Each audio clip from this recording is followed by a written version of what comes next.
Hello friends, welcome to Exmart study 2.0 YouTube channel. साथियों, आज इस क्लास में दिल्ली पुलिस कांस्टेबल 2023 के लिए जीके जीएस के 50 महत्वपूर्ण प्रश्न लेकर आए हैं। ये वो प्रश्न हैं जो आपको आपके पेपर में देखने को मिलेंगे और कई बार जो है दिल्ली पुलिस के पेपर में आ चुका है और इस बार भी आने की पूरी उम्मीद है। तो शुरू से अंत तक आपको देखना है, कोई भी क्वेश्चन को स्किप नहीं करना है। सभी साथी क्लास को लाइक कर दीजिए। क्लास अगर पसंद आए तो अपने सभी मित्रों के साथ जरूर शेयर करिएगा। आप में से कोई भी साथी नए हैं, चैनल सब्सक्राइब करके बेल आइकन को ऑन कर लीजिएगा। देखिए, आज के क्लास का पहला क्वेश्चन है, बंकिम चंद्र चटर्जी के उपन्यास आनंद मठ में किस विद्रोह का उल्लेख है? बहुत ही अच्छा क्वेश्चन है। तो साथियों, बंकिम चंद्र चटर्जी के उपन्यास आनंद मठ में किस विद्रोह का उल्लेख किया गया है? तो याद रखिएगा, सन्यासी विद्रोह का। ऑप्शन नंबर ए करेक्ट है। साथियों, जो हमारा राष्ट्रीय गीत है वंदे मातरम, उसको भी बंकिम चंद्र चटर्जी के उपन्यास आनंद मठ से ही लिया गया है। यह भी आपको याद रखना है। नेक्स्ट क्वेश्चन है, अलीगढ़ आंदोलन किसने चलाया था? तो देखिए, अलीगढ़ आंदोलन को किसने चलाया था, या इसकी शुरुआत किसने की थी, या इसके प्रणेता कौन थे? क्वेश्चन को कई तरह से पूछा जा सकता है। आंसर आपका एक ही आएगा, Syed Ahmed Khan. Option number D, Syed Ahmed Khan, यह आपका राइट आंसर हो जाएगा। साथियों, आपको बता दें, सारा क्वेश्चंस ही वेरी इंपॉर्टेंट और बहुत ही सिलेक्टेड क्वेश्चन है और आज का क्लास बिल्कुल सुपर फास्ट आपका रहने वाला है। तो सैयद अहमद खान यहाँ आपका करेक्ट हो गया। अगला क्वेश्चन है, कौन मौर्य वंश का अंतिम शासक था? तो ध्यान से देखिएगा साथियों, मौर्य वंश का अंतिम शासक कौन था? देखिए, राइट है ऑप्शन नंबर सी, बृहद्रथ, जो कि मौर्य वंश का अंतिम शासक था। याद रखिएगा। चलिए, अगला क्वेश्चन है, विजयनगर साम्राज्य में आने वाला अब्दुल रज्जाक किस देश का राजदूत था? तो देखिए, विजयनगर साम्राज्य जिसकी स्थापना 1336 ईस्वी में हरिहर और बुक्का नामक दो भाइयों ने मिलकर किया था। तो यहाँ क्वेश्चन में पूछा जा रहा है कि विजयनगर साम्राज्य में आने वाला अब्दुल रज्जाक यह किस देश का राजदूत था? तो याद रखिएगा, पर्सिया का, यानी फारस का। तो राइट है ऑप्शन नंबर डी, फारस। अगला क्वेश्चन है, प्रारंभिक वैदिक संस्कृति में किसे सृष्टि का निर्माण कर्ता माना गया है? बहुत ही प्यारा क्वेश्चन है साथियों। तो देखिए, प्रारंभिक वैदिक संस्कृति में किसे सृष्टि का निर्माण कर्ता माना गया है? तो हिरण्यगर्भ को। देखिएगा, ऑप्शन नंबर बी करेक्ट होगा, हिरण्यगर्भ। नेक्स्ट है, यदि जिला पंचायत का अध्यक्ष सामान्य संवर्ग का है तो उपाध्यक्ष किस संवर्ग से चुना जाएगा? क्वेश्चन में बोला गया है, यदि जिला पंचायत का अध्यक्ष जनरल कैटेगरी का है तो उपाध्यक्ष किस कैटेगरी का होगा? तो देखिए, करेक्ट होगा अनुसूचित जाति, अनुसूचित जनजाति, अन्य पिछड़ा वर्ग, या ये देखिए ऑप्शन नंबर डी, उपयुक्त में से कोई भी एक हो सकता है। तो ऑप्शन नंबर डी करेक्ट होगा। अगला है, अर्थव्यवस्था के द्वितीय क्षेत्र में निम्न में से किसे शामिल नहीं किया गया है? तो देखिए, अर्थव्यवस्था का जो द्वितीय क्षेत्र है साथियों, उसमें विनिर्माण, विद्युत, गैस एवं जल आपूर्ति और निर्माण, ये तीनों शामिल है, लेकिन खनन एवं उत्खनन ये शामिल नहीं है। तो राइट आएगा ऑप्शन नंबर ए। अगला क्वेश्चन है, देखिए, एक खगोलीय इकाई औसत दूरी है किसकी? तो देखिए, एक खगोलीय इकाई जो होती है, ये किसके बीच की औसत दूरी होती है साथियों? तो पृथ्वी एवं सूर्य के मध्य की। याद रखना, ऑप्शन नंबर ए, पृथ्वी एवं मध्य के, है ना, पृथ्वी एवं सूर्य के मध्य की। चलिए आगे देखिए, कृषि भूमि में मीथेन को छोड़कर कौन सी हरित गृह गैस उत्पन्न होती है? यानी कृषि भूमि में देखिए, मीथेन गैस जो है, जो कि एक ग्रीन हाउस गैस है, ये उत्पन्न होता है, ठीक है।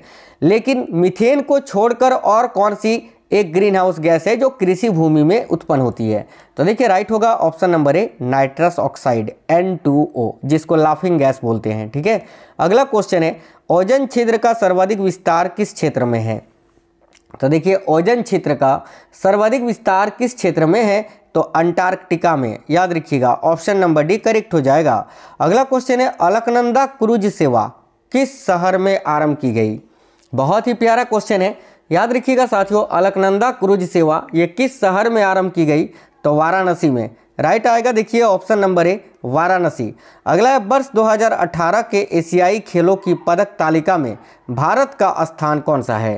तो याद रखिएगा, वर्ष 2018 के एशियाई खेलों की पदक तालिका में भारत का स्थान कौन सा है? तो भाई 8वां। राइट आएगा ऑप्शन नंबर डी, 8वां। याद रखना। अगला है, 63वें फिल्म फेयर अवार्ड की उत्कृष्ट फिल्म कौन सी थी? बहुत ही अच्छा क्वेश्चन है। तो याद रखिएगा, 63वें फिल्म फेयर अवार्ड की जो सबसे उत्कृष्ट फिल्म थी वो कौन सी थी? तो Hindi medium, option number C. अगला, दक्कन के किस रियासत से चांद बीबी संबंधित थी? बहुत ही प्यारा क्वेश्चन है, वेरी वेरी इंपॉर्टेंट हिस्ट्री का क्वेश्चन है ये। तो दक्कन के किस रियासत से चांद बीबी संबंधित थी? तो देखिए करेक्ट होगा अहमदनगर से। ऑप्शन नंबर सी राइट है साथियों, अहमदनगर। किस क्षेत्र में मुगलों ने भारतीय संस्कृति को सर्वाधिक योगदान दिया है? यह भी क्वेश्चन काफ़ी अच्छा है। याद रखिए किस क्षेत्र में मुगलों ने भारतीय संस्कृति को सर्वाधिक योगदान दिया है? तो देखिए स्थापत्य के क्षेत्र में, यानी आर्किटेक्चर। Option number A. अगला क्वेश्चन है, वर्ष 1929 में किसने खुदाई खिदमतगार संगठन की स्थापना की थी? तो देखिए खुदाई खिदमतगार संगठन जिसकी स्थापना 1929 में हुई थी और किसने की थी? तो खान अब्दुल गफ्फार खान ने। याद रखिएगा इनका जो उपनाम थे वो क्या है साथियों? तो सीमांत गांधी। अगला क्वेश्चन है, भारत की स्वतंत्रता के पश्चात किसने भूदान आंदोलन प्रारंभ किया था? तो देखिए भूदान आंदोलन के नेता कौन थे? तो आचार्य Vinoba Bhave. Option number C correct हो जाएगा। मानव भूगोल के जनक कौन है? वेरी वेरी इंपॉर्टेंट क्वेश्चन, ध्यान से देखिएगा। मानव भूगोल के जनक कौन है? तो भाई फ्रेडरिक रैटजेल। करेक्ट आएगा ऑप्शन नंबर ए, फ्रेडरिक रैटजेल जो कि मानव भूगोल के जनक हैं। अगला क्वेश्चन है, बॉम्बे हाई किस खनिज के लिए प्रसिद्ध है? देखिए बहुत ही अच्छा क्वेश्चन है। याद रखिए बॉम्बे हाई ये किस खनिज के लिए प्रसिद्ध है? तो भाई पेट्रोलियम के लिए। करेक्ट आएगा साथियों ऑप्शन नंबर ए, पेट्रोलियम। अगला क्वेश्चन है, बगानी फसल जो है ये क्या है? देखिए इनमें से कौन सा एक बगानी फसल के अंतर्गत आता है? तो यहाँ ऑप्शन नंबर डी में चाय दिख रहा है। चाय साथियों बगानी फसल के अंतर्गत आता है, तो यहाँ करेक्ट होगा चाय। याद रखिए चाय के उत्पादन में पूरे विश्व में प्रथम स्थान किस देश का है? तो चीन का। दूसरे नंबर पर अपना देश भारत आता है। अगला है, भिलाई इस्पात संयंत्र किस देश के सहयोग से स्थापित हुआ? देखिएगा भिलाई इस्पात संयंत्र की स्थापना किस देश के सहयोग से हुआ है? तो याद रखिए सोवियत संघ, रूस की सहयोग से। ऑप्शन नंबर डी करेक्ट होगा, रूस। नेक्स्ट है, पिग्मी का निवास क्षेत्र कहाँ है? बहुत ही अच्छा क्वेश्चन है।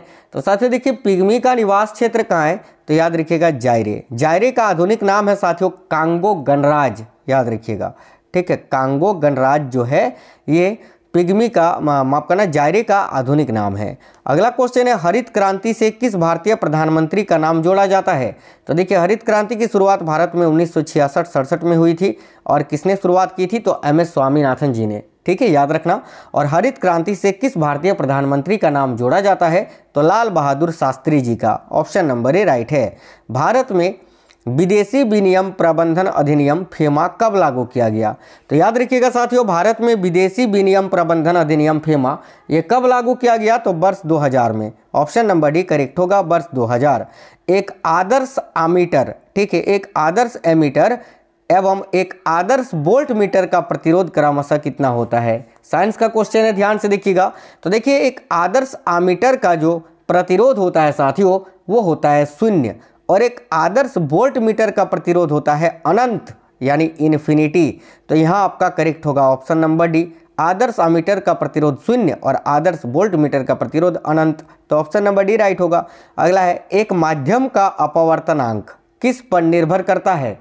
तो साथियों देखिएगा एक माध्यम का जो अपवर्तनांक होता है वो माध्यम का तापक्रम, आपतित किरण का तरंगदैर्घ्य, माध्यम की प्रकृति एवं भौतिक अवस्था, उपयुक्त सभी पर निर्भर करता है। तो ऑप्शन नंबर डी राइट है। सर्वाधिक हरा शैवाल एल्गी या एल्गी ये पाया जाता है किस में? तो सर्वाधिक हरा शैवाल जो होता है ये साथियों ताजे जल में पाया जाता है, जैसे तालाब का जल, नदी का जल, है ना। याद रखिए ऑप्शन नंबर ए। अगला है, संविधान के किस अनुच्छेद में अल्पसंख्यकों के हितों का संरक्षण प्रावधानित है? तो देखिए संविधान का वो कौन सा अनुच्छेद है जिसमें अल्पसंख्यकों के हितों के संरक्षण के बारे में बताया गया है? तो साथियों अनुच्छेद 29 में। ऑप्शन नंबर सी करेक्ट होगा। भारत में किस कैलेंडर को मान्यता दी गई है? यह भी क्वेश्चन बहुत ही अच्छा है। याद रखिएगा भारत में किस कैलेंडर को मान्यता दी गई है? तो देखिए करेक्ट आंसर हो जाएगा option number B, Gregorian calendar को। Option number B right answer है। अगला क्वेश्चन है, किस उपनिषदों में पुनर्जन्म के सिद्धांत यानी थ्योरी ऑफ रीबर्थ का प्रतिपादन किया है? तो भाई किन उपनिषदों में पुनर्जन्म के सिद्धांत यानी थ्योरी ऑफ रीबर्थ का प्रतिपादन किया गया है? तो याद रखिएगा बृहदारण्यक और छांदोग्य उपनिषद में। ऑप्शन नंबर ए करेक्ट होगा। अगला है, कल्हण की रजत रंगिनी के अतिरिक्त किस लेखक ने एक अन्य रजत रंगिनी की रचना की है? देखिए रजत रंगिनी जो कि साथियों कश्मीर के इतिहास के बारे में बताता है, इसके रचयिता है कल्हण। लेकिन यहाँ क्वेश्चन में पूछा जा रहा है कि कल्हण के अलावा कौन से एक लेखक है जिन्होंने एक दूसरा रजत रंगिनी की रचना की है? तो देखिए याद रखिएगा उनका नाम है जोन राज। ऑप्शन नंबर डी करेक्ट है, जोनराज। अगला है, जालंधर के बायजीद अंसारी ने सूफीवाद के किस पंथ की स्थापना की थी? तो देखिए करेक्ट आंसर हो जाएगा साथियों रोशनिया, ऑप्शन नंबर डी। जालंधर के बायजीद अंसारी ने सूफीवाद के किस पंथ की स्थापना की थी? तो रोशनिया पंथ की। अगला है, वर्ष 2018 के रमन मैगसेसे पुरस्कार के लिए किसका चयन किया गया था? तो देखिए करेक्ट होगा भारत बाटवानी और सोनम वांगचुक, इन दोनों का ही, तो ऑप्शन नंबर सी करेक्ट होगा। चलिए अगला क्वेश्चन है, हब्बल क्या है? साथियों देखिए बहुत ही अच्छा क्वेश्चन है, हब्बल क्या है? तो याद रखिए हब्बल क्या है? तो देखिए करेक्ट होगा, एक दूरबीन है Hubble, option number B. Next है, आईसीसी हॉल ऑफ फेम 2018 की सूची में किस भारतीय क्रिकेट खिलाड़ी को सम्मिलित किया गया है? तो राइट होगा साथियों राहुल द्रविड़ को, ऑप्शन नंबर सी करेक्ट है। मुख्य प्रदूषक फ्लाई ऐश को कौन उत्पन्न करता है? देखिए फ्लाई ऐश जो कि एक मुख्य प्रदूषक है, इसको कौन उत्पन्न करता है? याद रखिएगा थर्मल पावर प्लांट। नेक्स्ट है, अम्ल वर्षा के जल का पीएच मान कितना होता है? देखिए अम्ल वर्षा ये SO2 प्लस NO2 के प्रदूषण के कारण उत्पन्न होता है। आपको अम्ल वर्षा का पीएच मान पूछा जा रहा है, देखिए जो कि होता है 3.5 से 5.6, ऑप्शन नंबर ए राइट है। अगला है, कौन सा मौर्य शासक अमित्रघात के नाम से जाना जाता था? यानी इनमें से कौन से मौर्य शासक है जिनका उपनाम था अमित्रघात? तो देखिएगा राइट आंसर क्या हो जाएगा साथियों, याद रखिएगा Bindusara, option number B Bindusara को। रानी रुद्रमा देवी दक्षिण भारत के किस राजवंश से संबंधित थे? बहुत ही अच्छा क्वेश्चन है, तो याद रखिएगा रानी रुद्रमा देवी दक्षिण भारत के किस राजवंश से संबंधित थी? तो काकतीय राजवंश से, राइट है साथियों, ऑप्शन नंबर डी काकतीय। अगला है, बुंदेलखंड में वर्ष 1842 से 44 के बुंदेला विद्रोह के नेता कौन थे? तो ध्यान से देखिए बुंदेलखंड में वर्ष 1842 से 44 के बुंदेला विद्रोह के नेता कौन थे? तो Madhukar Shah, option number C right answer है। वर्ष 1929 में इलाहाबाद में आयोजित प्रथम अखिल भारतीय राष्ट्रीय मुस्लिम सम्मेलन की अध्यक्षता किसने की थी? तो देखिएगा साथियों राइट आंसर होगा अब्दुल कलाम आज़ाद ने, option number B right answer है। वर्ष 1946-47 की अंतरिम सरकार में वल्लभ भाई पटेल किस विभाग में मंत्री थे? तो 1946-47 में जो अंतरिम सरकार बनी थी साथियों, उसमें वल्लभ भाई पटेल कौन से मंत्री थे? तो याद रखिएगा गृह मंत्री, option number C home minister. Bharat में प्रधानमंत्री उज्ज्वला योजना कब लागू किया गया है? तो देखिए प्रधानमंत्री उज्ज्वला योजना की शुरुआत कब हुई थी? तो मई 2016 से, option number C correct answer हो जाएगा। अगला, विश्व स्वास्थ्य संगठन यानी WHO के अनुसार वह रोग जो वर्तमान में सर्वाधिक संख्या में लोगों की मृत्यु का कारण है? तो देखिए करेक्ट होगा तपेदिक, ऑप्शन नंबर बी करेक्ट है।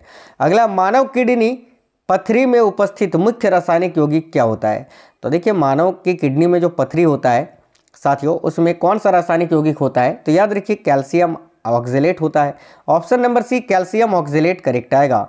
अगला क्वेश्चन है, कौन सा दर्रा सिप्लिका पर्वत श्रेणी में है? तो देखिए इनमें से कौन सा दर्रा है जो सिप्लिका पर्वत श्रेणी में स्थित है? तो राइट है साथियों, ऑप्शन नंबर सी जोजिला दर्रा। अगला क्वेश्चन है, विश्व सूर्या लौह इस्पात कारखाना कहाँ स्थित है? बहुत ही प्यारा क्वेश्चन है, याद रखिएगा विश्व सूर्या लौह इस्पात कारखाना ये बेलारी में स्थित है, राइट आएगा ऑप्शन नंबर ए बेलारी। अगला क्वेश्चन है, कौन सा आणविक ऊर्जा बोर्ड का स्टेशन नहीं है? देखिए बहुत ही इंपॉर्टेंट क्वेश्चन है, तो साथियों इनमें से कौन सा आणविक ऊर्जा बोर्ड का स्टेशन नहीं है? तो करेक्ट आएगा जादूगोड़ा। जादूगोड़ा जो है साथियों झारखंड में स्थित है, जो कि यूरेनियम के लिए विख्यात है, न कि आणविक ऊर्जा के लिए, तो करेक्ट आएगा जादूगोड़ा। अगला है, वर्ष 1847 के विद्रोह के नेता कुंवर सिंह की मृत्यु बिहार के किस स्थान से हुई थी? देखिए 1857 के क्रांति में बिहार से कुंवर सिंह ने ही नेतृत्व किया था, और देखिए इनकी मृत्यु बिहार के किस स्थान पर हुई थी? तो जगदीशपुर में, ठीक है, याद रखिए जगदीशपुरा के राजा थे और बिहार के जगदीशपुर से वीर कुंवर सिंह जो है 1857 के क्रांति से लड़े थे, याद रखना। छत्तीसगढ़ में भरथरी किस विद्या के रूप में जाना जाता है? बहुत ही अच्छा क्वेश्चन है, तो याद रखिए छत्तीसगढ़ में भरथरी ये साथियों एक लोकगीत है, यानी छत्तीसगढ़ का एक लोकगीत है भरथरी, याद रखिएगा।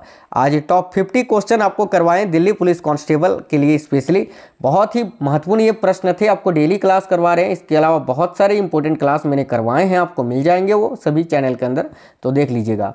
इस क्लास को लाइक कर दीजिएगा साथियों, और क्लास अपने सभी दोस्तों तक जरूर पहुँचाइएगा, शेयर करिएगा। अगर आप में से कोई भी लोग नए हैं जो आज पहली बार आए थे चैनल में, तो सब्सक्राइब कर लीजिएगा और बेल आइकन को ऑन कर लीजिएगा। चलिए तो मिलते हैं आपसे नेक्स्ट क्लास में, तब तक स्वस्थ रहें। जय हिंद साथियों, वंदे मातरम।